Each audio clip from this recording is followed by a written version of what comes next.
Okay, first kali Ni minta tolong jangan tinggalkan live. Okay minta stay dalam live ni. Okay kalau boleh tekan button sini, tekan anak panah kecil ni, tekan repost warna kuning. Bulan puasa ni saya nak share ilmu, saya dapat pahala. Anda repost, anda share, anda pun dapat pahala. Okay minta kita share ramai insya-Allah. Saya share ilmu, orang lain masuk tengok, orang lain pun dapat ilmu, anda tolong share pun ilmu, anda pun dapat pahala. Kita masing-masing dapat pahala. Insya-Allah bulan puasa. Ilmu ni, ilmu. Ada setengah orang tak mau share ilmu. Ada seorang senyap. dapat Macam apa senyap kan? Betul tak? Orang tu tahu satu benda tapi dia tak mau share ilmu ni. Tu susah. Orang macam tu susah.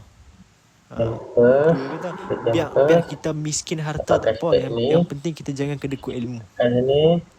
Yang tu saja. Di Shopee. Okey saya akan mula. Bismillahirrahmanirrahim. Okey, first kali tujuan kita sekarang ni, tujuan kita adalah kita nak beli barang. Kita tak mau macam dulu. Kita nak buat yang terbaru. Kita nak buat yang untuk dapat duit cashback ni. Okey kita punya niat adalah kita nak beli barang dengan nak dapat duit cashback ni. So first kali apa kita perlu buat, kita masuk dekat TikTok. Sorry. Kita masuk dekat TikTok ni. Okey masuk TikTok. Dia akan keluar macam ni. Okay, first kali TikTok